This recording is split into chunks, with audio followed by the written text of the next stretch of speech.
അപ്പോൾ നമ്മളൊരു പഴയ വീടുണ്ടായിരുന്നു. ആ വീടുമെന്ന് ഒരു വർക്ക് ഏരിയ ഇറക്കിയെടുത്തിട്ടുണ്ട്. ഒരു ഡ്രസ്സിങ് റൂമും പിന്നെ ഒരു ബാത്റൂമും.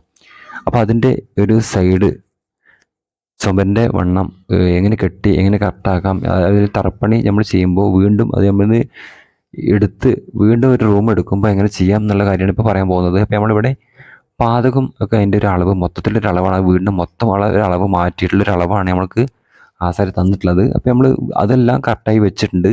അതെല്ലാം എടുത്ത വിഷയം ഇവിടെ വിഷയം എന്ന് വെച്ചാൽ ഇപ്പോൾ നമ്മൾ പാതകം ഒരു 6 സെൻറ്റിമീറ്റർ തള്ളി കണ്ടാണ് പോകും. പിന്നെ നേരത്തെ ഉണ്ടായിരുന്ന ആ ഒരു പാദത്തിൻ്റെ ലെവലിൽ തന്നെ 6 സെൻറ്റിമീറ്റർ തള്ളി പോകും. പിന്നെ നമ്മൾ അതിൻ്റെ മുകളിൽ കെട്ടാൻ പോകുന്നത് ബേസ്മെൻ്റ് ആണ്. ബേസ്മെൻറ്റ് കെട്ടുമ്പോൾ ശ്രദ്ധിക്കേണ്ട കാര്യം എന്താ വെച്ച് കഴിഞ്ഞാൽ, ഇപ്പോൾ നമ്മൾ നേരത്തെ ഉണ്ടായിരുന്ന വീട് അവിടെ തേച്ച് കഴിഞ്ഞ എല്ലാ പണികളും കഴിഞ്ഞൊരു വീടാണ്. അതിന് ശേഷമാണ് നമ്മൾ വീണ്ടും ഇവിടെ ഒരു വർക്ക് ഏരിയ ഇറക്കിയെടുക്കുന്നത്.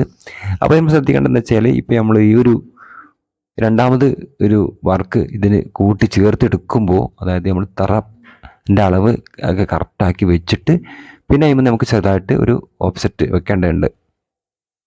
അതെങ്ങനെയെന്ന് പറഞ്ഞു കഴിഞ്ഞാൽ, നമുക്ക് ഓഫ്സെറ്റ് വെക്കുന്ന പറയുമ്പോൾ നമ്മൾ തറപ്പണി രണ്ടാമത് ബേസ്മെൻറ്റ് കെട്ടുമ്പോൾ നേരത്തെ വീട് വെച്ച് ഫിനിഷിങ് ചെയ്ത ഒരു തേപ്പിൻ്റെ ആ ഒരു കനം കണക്കൂട്ടിയിട്ട് നമ്മളിവിടെ തേക്കുമ്പോൾ കറക്റ്റായിട്ട് വരാൻ തേപ്പ് കനം കൂടെ ഈ ഒരു ബേസ്മെൻറ്റ് മേലെ തേപ്പ് കനം കാണണം. ആ തേപ്പ് കനം കണ്ടിട്ടില്ല എന്നുണ്ടെങ്കിൽ നമുക്ക് ബേസ്മെൻറ്റ് ഒരു കട്ടിങ് ആയിട്ട് കിടക്കും.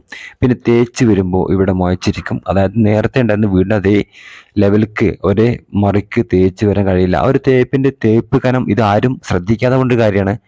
ആ ഒരു തേപ്പ് കനത്തിന് വേണ്ടിയിട്ട് നമ്മൾ ഈ ഒരു അളവെല്ലാം വെച്ചിട്ട് ആ തേപ്പ് കനം വരുമ്പോൾ ആ അളവ് കറക്റ്റായിട്ട് കിട്ടുന്ന രീതിക്ക് നമ്മൾ ഫൗണ്ടേഷൻ ബേസ്മെൻറ്റ് നമ്മൾ എന്ത് വേണം, ഒന്നും കൂടെ ആ തേപ്പ് കനം കണക്കൂട്ടിയിട്ട് കുറച്ച് ഉള്ളിലേക്ക് വലിച്ചു കെട്ടണം. ഇതാണ് ഇന്നത്തെ ഈ ഒരു പരിപാടി, ഈ വീഡിയോസ് പറയാനുള്ളത്. അപ്പോൾ ഈ വീഡിയോ ഇഷ്ടപ്പെട്ട ലൈക്ക് ചെയ്യാനും ഷെയർ ചെയ്യാനും സബ്സ്ക്രൈബ് ചെയ്യാനും മറക്കണ്ട. അപ്പോൾ ഇതുപോലത്തെ ഇമ്പോർട്ടൻ്റ് വീഡിയോസ് വീണ്ടും കാണാം. എല്ലാവർക്കും ഗുഡ് ബൈ.